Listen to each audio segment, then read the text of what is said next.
My name is Lee Moore, and this is the Chinese Literature Podcast. Today, we have a special guest with us, Nicky Harman. She is a freelance literary translator. She's translated 20 to 30 works. It's numerous enough that when we were talking about it before the show, it was hard for her to remember. She's also someone who's been heavily involved in promoting Chinese literature in translation outside of China. She works at Paper Republic, literary magazine newspaper that if you're involved with Chinese literature, you really need to know about it. They put out lots of great translations. She also teaches translation occasionally at Bristol University. She's taught the translation summer school for the last 3 years. Nicky, it's fantastic to have you on the podcast. Thank you for inviting me. It's a great pleasure to be with you. Today, we are looking at Jia Pingwa's novel, Sojourn, Teashop. You recently translated that, and it was published by Sinuist Books, a publishing company based in Britain that publishes the best contemporary Chinese fiction. Tell us a little bit about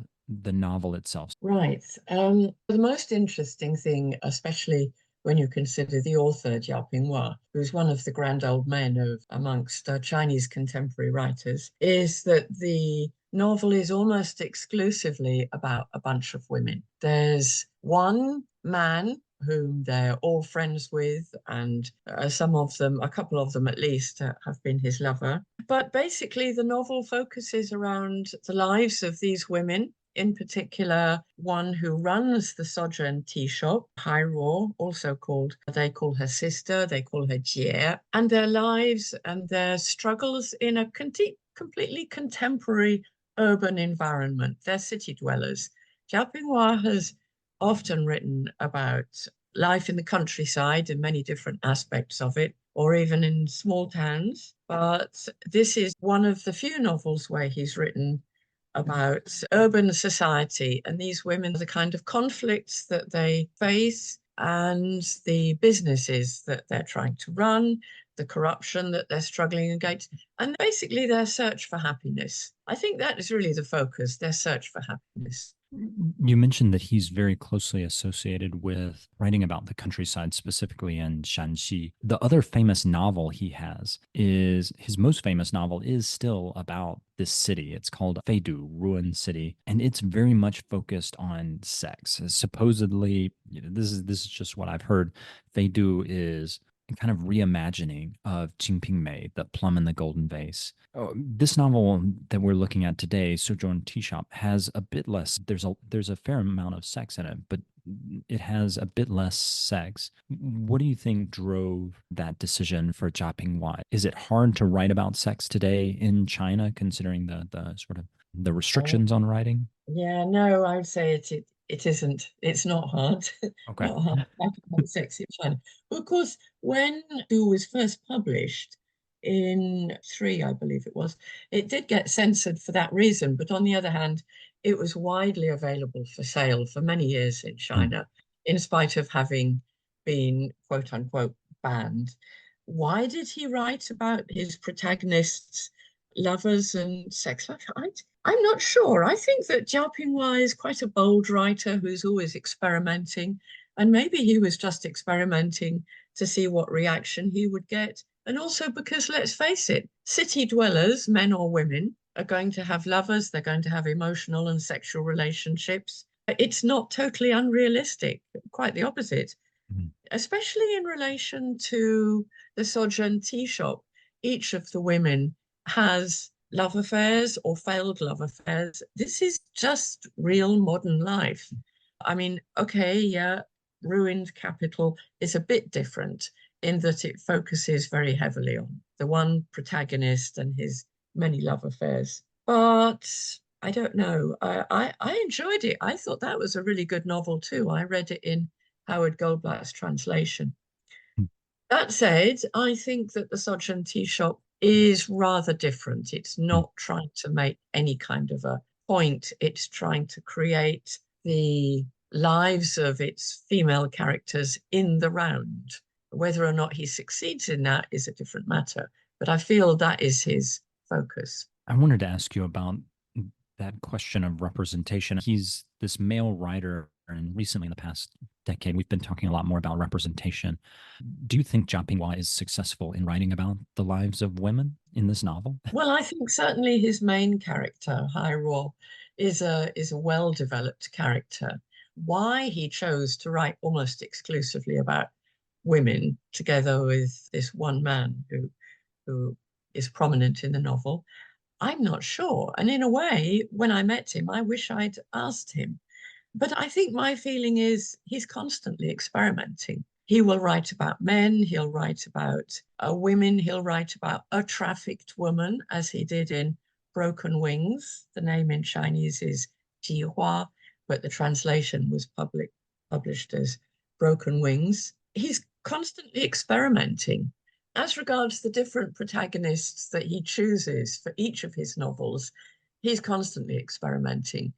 And I haven't read all his novels, but I've read enough of them and I've translated enough of them to feel that he's willing to experiment and introduce variety. For example, in Happy Dreams, he actually took as the hero of the novel the migrant worker, Happy, his name is, he calls himself Happy, Happy Liu. And he himself, Jia Pingwa, he's not a migrant worker. He's very much of the educated class. So although he actually knows a guy from on whom he modeled his character, he experiments. He modeled these characters off of a tea shop that he knew that disappeared, or at least it says that in the afterwards. Is that a common thread in Jia Pinghua's work? Is he taking these real life characters that he sees around him in Xi'an and turning them into literary characters? I don't think so. I mean, all I know about what triggered him to write the novel is also what you've read in the afterword.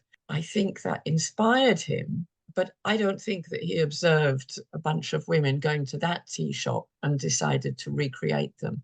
Hmm. I think it was an inspiration in the same way as with the trafficked woman in Broken Wings. He was inspired by a real life case, and in the case of Happy Dreams, he was inspired by a real life person. But these are all fictional works. There's no question about that. These are fictional characters. I wanted to ask, so we've talked about this single major male character. There are men who pass in and out of the story, but there is one male character, Yi Guang, who is a writer. The calligraphy of the shop sign is written by him.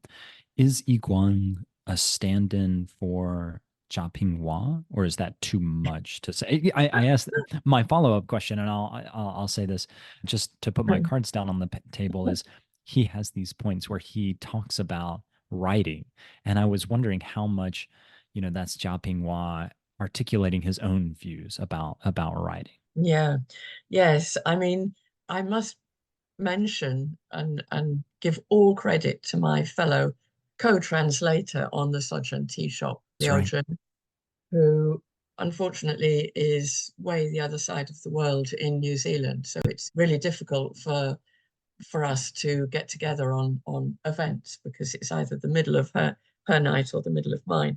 But we did actually have quite a lot of fun speculating and writing joint blogs in which we wondered how much Iguang was modeled on Jia Pingwai himself. Part of me wants to say very strongly, I do sincerely hope not, because Iguang is the most appalling male chauvinist who, when the Russian woman, who is one of the group of women, That's Eva, right. when she says to him, please, can you teach me about calligraphy or about writing? And he says, oh no, you don't need to hone your skills like that. You're much too pretty. Your looks are quite good enough for you. And I just think, oh, for God's sake. And actually, that was part of the bit that I was translating at the time. I had great difficulty in translating that sentence. So we had a bit of a laugh about it. In other ways, yes, I can see that what Jia Pingwa feels, probably, I'm guessing that what he feels about writing in the environment of Xi'an can be reflected in some of what Iguang says. After all, writers in China, just like writers all over the world, do not operate in a vacuum. They have their writing friends, they have their cronies, they have perhaps their enemies, they have their, especially in China, they have relationships with officialdom. And I would guess that some of what Yi Guang says is what Jia Pingwa actually feels. But I find that Jia Pingwa as a person is just not as flamboyant. Perhaps he was as male chauvinist and flamboyant when he was younger, but he strikes me now as a rather even-handed character, not like this man, Yi Guang. I think Yi Guang is a slightly exaggerated character. And again, I come back to the fact that this is a novel. This is fictional. There was that point where Iguang grabs Eva and kisses her that I was like, I wanted to ask about Eva. So the very opening of the novel begins with this Russian woman from St. Petersburg. And I want to make sure not to spoil this, but the novel ends with Eva taking one of the women to St. Petersburg after a series of very crazy events at the end of the Mm, novel. Eva is not the main character. Hyrule is the main character. But in a very important way, Eva is probably the second most important character. She bookends both ends of the novel. It's strange to have a Uighur, a foreigner, it played this mm, important role in a contemporary Chinese novel. At least I couldn't think of another mm, example mm. of that. What do you think he's doing with this character of Eva? Why is she so Yeah. important? I mean, I think that's a very interesting question, and I think it's another example of the way he's prepared to experiment in writing his novels. But also, I think that she is looking in from the outside, and that allows him to look in from the outside as well. In fact, Eva is not exclaiming in astonishment at life in Xi'an because she's been there before. So we don't, at least we don't have that, oh my goodness me, what a funny smell. What is that? She's very familiar there. She knows it. But on the other hand, she is Russian. That also allows the other women, especially the younger women who become her friends, to ask her questions, to interact with her. I think she kind of slightly broadens the perspective of the whole group of women. And there's something else which I'm going to say, but I'm not sure that anyone else agrees with me. I would love to know from other people who've read the novel. I wonder whether at the end of the novel we have Eva waking up from a dream. And I actually wonder whether the entire novel might be represented as Eva's dream. And uh, this does tie in with some of the way in which Jia Pingwa finishes some of the novels, which he writes, not all of them. For instance, Happy Dreams, yeah, it ends up with Happy losing his girlfriend, but I mean, the only thing that is uncertain there is whether she'll ever turn up again. But in Broken Wings, about trafficked woman, we're left at the end slightly doubtful as to whether there are two possible endings, both of which are presented. And I think that Jia Pingwa likes to, at the end of his novels, present certain different possibilities which the reader can think on after they finish the novel. And also, he does like to end some novels with a kind of cataclysmic effect. There's a novel called Fu Zhao. Is it turmoil, tumult? It's The novel translated by Howard Goldblatt is Turbulence. turbulence. That's it. Yeah. So in turbulence, there's some kind of earth-shaking event right at the end. At the end of Sojourn Teashop, there's a giant explosion which kind of destroys the world which has been created. This little world focused around the tea shop, it's gone. So I think that's another thing he does at the end of some of his novels. That actually makes Eva's flight back home to St. Petersburg, gives it more of an impact. But as I said, I would like to think that maybe there's the possibility that the entire novel is her dream anyway. But there you go. I think it's nice that readers can speculate on that.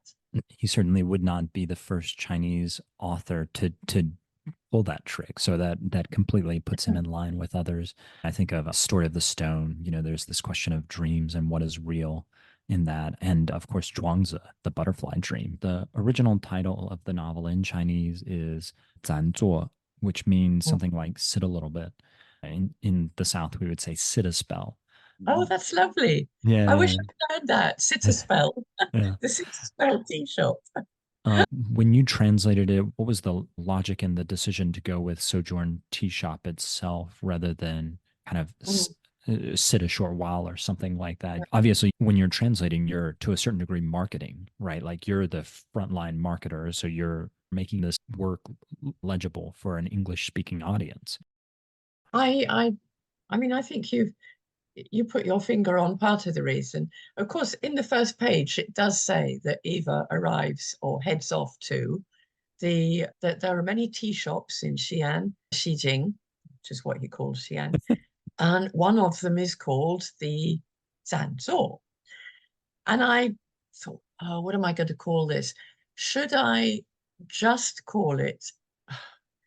It's easy in a way to find a name for the tea shop, much more difficult to translate Zanzor into the title of the book without referencing the tea shop, just because it doesn't easily translate into a title in English, likely to leave potential readers extremely confused. I did think of a title which was a title for the tea shop, which is rather, I thought, sit a while. The sit a while life cannot have the sit a while tea shop. Sojourn, in a way, sounds rather too high register, rather too refined. On the other hand, it is a very refined tea shop. It's not a cafe. It is a place that sells high-end teas. But by calling it the Sojourn Tea Shop, or by adding the name tea shop to the title, I've eliminated the other sense in which Xiao Pingwa has used it, the word zanzuo, to sit for a while or to sojourn, in that he's referencing the idea that we are on this earth only for a short while. And Buddhist ideas of impermanence, Buddhist ideas as a whole, Hairo, the main character, is is veering towards Buddhism, and some of the other characters also have Buddhist beliefs. And, the idea that we're only on this earth for a little time, which can be expressed by Zanzor, it would have been nice to get that in. But I just thought it seemed too difficult. I thought I'd just focus on the tea shop. We've talked a little bit about Xi'an and Xijing. So this city where the novel is based is such a character. The city itself is a character in the novel. He calls the city Xijing, which just literally means Western capital. But it's clear that it's Xi'an because he references streets that are there in Xi'an. Why do you think when he's making it so clear that this is Xi'an, why even give it a different name? What does that do for him in terms of the literary nature of this novel? I think it allows him to write it as fiction. I mean, you're absolutely right. In Happy Dreams, for example, there are endless lists of wonderful Xi'an food, which are clearly Xi'an food, not just dumplings or several different kinds of dumplings. But I think he is he really wants to be able to write this as fiction. A lot of his readers will be reading it as, oh, who is this person? Who is that person in real life? And he wants us to know that this is fiction. And also, Koshian is his world. It is his capital in a sense. So calling it Xijing kind of, it gives it an importance, which in the past Xi'an did have. So I think it's fictionalizing it and also establishing its importance in that region as a very large, very culturally rich city.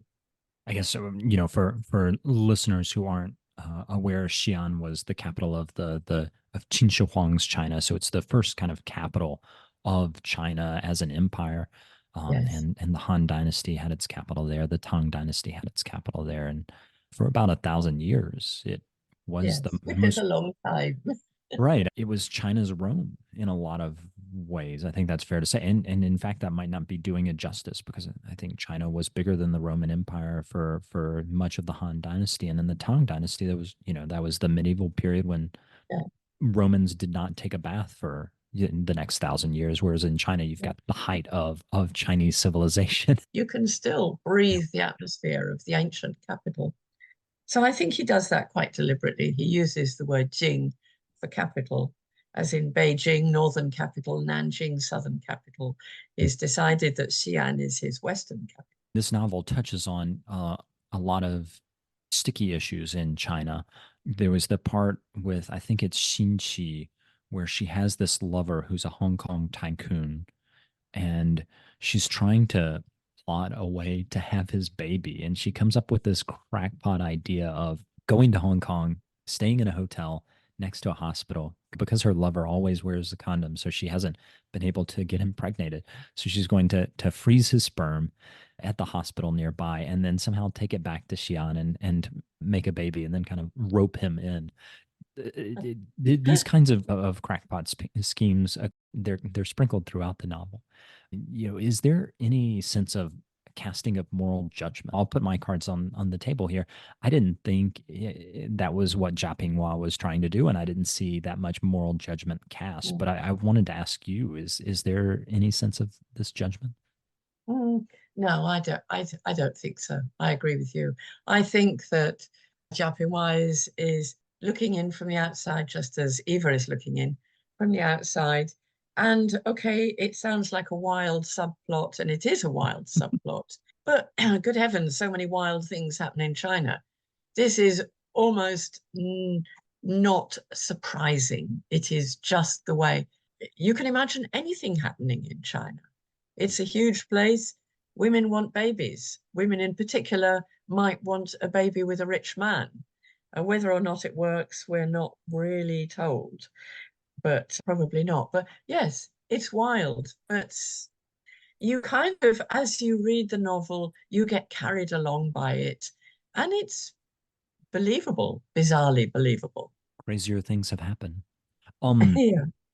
I wanted to ask, so this novel touches on corruption. Some of the main characters get caught up in this anti-corruption investigation. But at least as I read the novel, I also didn't think that this novel, that Jia Pingwa, cast any moral judgment on corruption so much. It was just more descriptive. He's really kind of keeping to this observational mode. He's not even casting moral judgment on these things that I was expecting him to cast moral judgment on. But he didn't, did he? I don't think he casts moral judgment at any point in the novel, and you could say this is a strength or a weakness. But why he doesn't condemn corruption, I would say he's probably treading quite carefully and Um, deliberately carefully. uh, you've translated several of Jia Pinghua's works. He is kind of up there with Mo Yan and Yu Hua, one of the like big names in China. I guess uh, two questions. How does this work compare with Jia Pinghua's other works, and how does Jia Pinghua compare to those other giants of contemporary Chinese fiction? Contemporary Chinese fiction is such a huge area. I mean, the great figures, the grand old granddaddies of Chinese fiction now are only a small part of it. There are much younger writers, there are a number of wonderful women writers, most of whom are a bit younger, although Tianning is of about their age, I think, in her Century 60s. too, right? Century is about And their age. Sancho, yeah. It's really hard to make generalizations. I think, how does he compare? People will often categorize Jiao Pinghua as a writer of the countryside, in particular of Shanxi. It's true that most of his novels and stories reference that, and a lot of people who admire his writing feel that he's most successful in writing about the countryside rather than writing about cities. But I mean, as I said, I very much enjoy the variety in his writing, and I particularly liked Happy Dreams because I thought that as a portrait of a migrant worker, and a relatively small number of characters, which is unlike many of his other novels. It's extremely sympathetic and appealing and did actually sell very well in translation. So going back to your question, how does Jia Pingwa compare? Uh, I think he's part of an enormous stream of Chinese contemporary writing. I think it's really difficult. It's difficult for me because I'm a translator and I'm not a lecturer in comparative literature or Chinese literature. So anything I say is just my personal impressions. I can tell you who I like. I can tell you what I like. I don't think I could sensibly make broad generalizations. Also, of course, a lot of the, like Sanxue is translated in America. It's not sold, it's not translated, or rather, is not published so widely in Britain. I'm sure that you can actually get hold of her books because if they're published in America, then you can get hold of them. But she's better known in America. Yen Lien, virtually every single one of his novels has been translated by the same man, Carlos Rojas, in America. So again, he's very well known in America. So who is to say who is best known, how readers perceive each of these great Chinese writers? I don't know. It's hard for me to do anything other than give personal impressions. And I'll say this as someone who's a lecturer in Chinese literature. I have to agree with you completely. I don't feel like I can, make a statement any better than the one you just made. Another question: how was this novel received in China when it came out? Well, I saw your question before we started, and I thought, oh, I'd better go and have a look. I knew that it wasn't one of his smash hits, but then I wonder, how you can define it. Every single one of Jia Pinghua's novels has courted controversy, and that's not necessarily a bad thing. It's good from a publishing standpoint, right? Yes, yeah. People buy it because they want to criticize it. That's fine. In this case, I scouted around and I got the impression, and I also read this in Dylan Levi King's very good World of Chinese review of the Sojourn Teashop, that quite a lot of women who've often criticized Xia Pingwa as being a bit of a male chauvinist were criticizing him here for having taken on creating a novel out of a dozen women. And so there was perhaps a little bit of sneering. He is a middle-aged man. How does he know? I think that's actually unfair. I mean, when you read the novel, you may agree with his somewhat detached view of some of the women, or you may find it engrossing, especially his description of the more important characters. I don't really think it's fair to criticize him for having focused his novel on 12 women as opposed to 12 men. Um, That criticism always strikes me as strange. I think there's some uh, justice to it. Maybe men can't describe women effectively, but also I mean, no novelist can be the uh, character. So I'm always struck by that. So that uh, was a part of the criticism of this novel when it came out. Okay, that's interesting. Anything else I from? think I think quite a lot of readers who love Jia Pinghua's work are perhaps disappointed when he veers away from the countryside because his knowledge of life in the countryside is so rich and he's able to reflect so many aspects of it and of Shanxi culture. So I think there's possibly not exactly criticism, but perhaps a lack of enthusiasm for that reason as well. But I'm not saying that his novel was slated in China. The approval and the criticism was yeah, there was some of each. Okay. This novel comes out right before COVID struck China.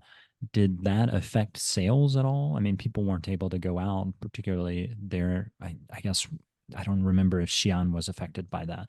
But did that affect anything in terms of sales that you noted? I don't know Okay. because most publishers will never tell the translator what the sales are. And I have to flag up Amazon Crossing here, who who published Happy Dreams, that Oh, they produce sales figures for the translator, of course, for the author as well. So mm. I was able to track the sales of Happy Dreams, but on the whole, I'm very rarely able to track the sales. It just, publishers don't regard that as part of their duty to tell me how many books have been sold, which is a pity. They can be quite canny on that kind of stuff. So, yeah, I'd love to know. I really don't know. I imagine that the ebook must have sold just as well. Fair enough. But no doubt, yes, of course, bookshops did suffer a lot during COVID. Many bookshops closed and only reopened after or didn't reopen at all. So, yes, COVID messed up the lives of writers in just the same way as everyone else. Mm. One question I wanted to ask is this novel seems less focused on plot and more interested in exploring the everyday lives of people in this fictionalized version of Xi'an. Pingwa is almost kind of giving us a lightly disguised anthropology of Xi'an. Hmm. What do you think this novel, what does that kind of anthropological slice of everyday life aspect of this novel do for it in terms of its literary nature? Well, I think if that's how readers perceive it, that is a weakness. Why would we want to read a fictionalized kind of anthropology? I always say that a novel has to stand and fall on its own merits. And if people say that, oh, such and such a novel gives such an interesting reportage view of China, I kind of turn off because I think a novel has to stand on its own legs. On the other hand, I do think that there's an atmosphere in the Sojourn Teashop which is about women's inner lives, the search for the consideration of Buddhism, religious faith, the decisions they make as to how they're going to tackle corruption as far as it impinges on their businesses. There's a certain there's a thread which runs through, which is all about the women's inner lives and their search for inner emotional and spiritual happiness. And I think it works on that level. If readers perceive it as mainly an anthropological depiction of women in Xi'an, I don't think that elevates it in terms of literary achievement. One of the things that I noted, so you mentioned this kind of discussion of the novel being about these women pursuing happiness. There was a quote that I flagged. I wanted to read it. It's from page 263 of the book. Quote, well, that's true, but none of us is after political power or wealth or a perfect marriage. We want a good life and the freedom to please ourselves. Is that so much to ask? It seems to be. When I was young, my mother was always telling me off for having ideas above my station, and I still feel like a crane with the wings of a hen. That kind of strikes me as the main point of the novel. It's these women's search for their Yes. pursuit of happiness. Is that a fair point?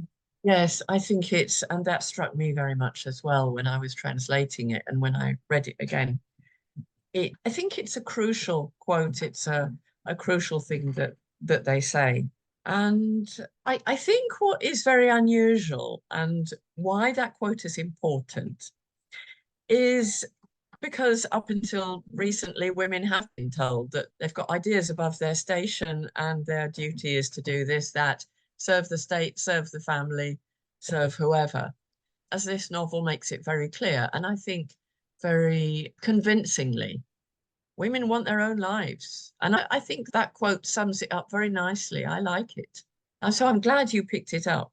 So, would it be fair to say that this novel's main thrust is a feminist look at the life of these independent women in Xi'an and kind of tracking the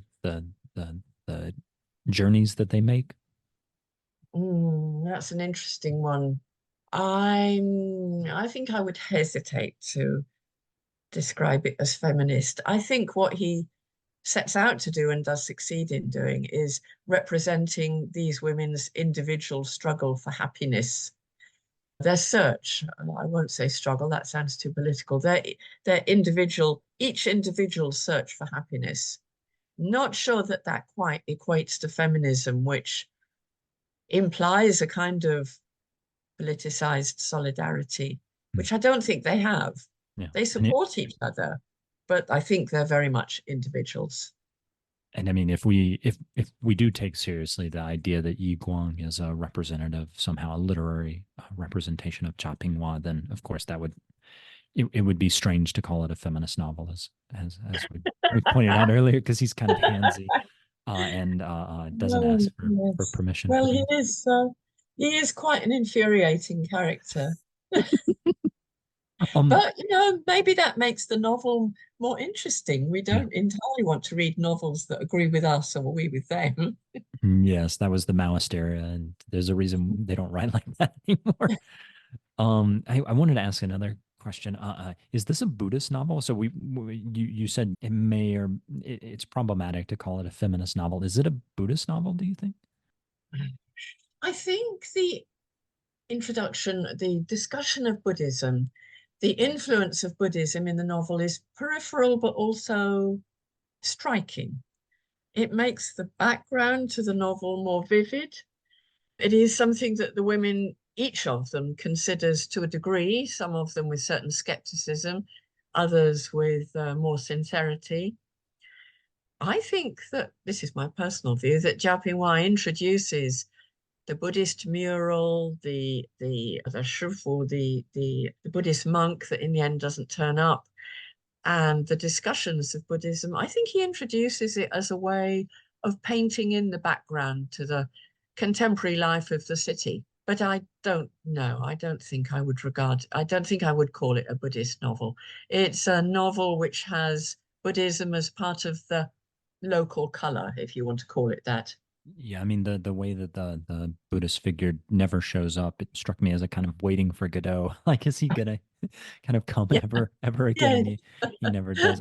I guess I should point this out, since this is kind of my thing, but this connection between Buddhism and tea plays a central role in this novel. Of course, it's the Sojourn tea shop. Buddhism is closely connected with tea throughout Chinese history, so that it wouldn't be crazy. But I agree with you. It's hard to make the case that it's a Buddhist novel.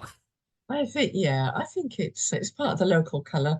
It's part of the essential background in the same way that tea is, and the political relationships and the machinations where the women tried to get their businesses off the ground. Hmm. So maybe contemplating Buddhism and whether or not it has an importance in this novel, we can go grab a cup of tea and pick up this book off of your favorite booksellers, and just be transcendent. I think that's a good place to end it. Nikki, thanks so much for coming on the show. I'll put links as to where to get the novel in the show notes and on the website. Well, thank you so much for giving me a chance to talk about it. I mean, I love doing translation. I love just as much talking to people about it and hoping that I can enthuse people about great books. So thank you for giving me the chance. Nikki, it's been awesome having you on the podcast. Until next time, I'm Lee Moore, and this is the Chinese Literature Podcast.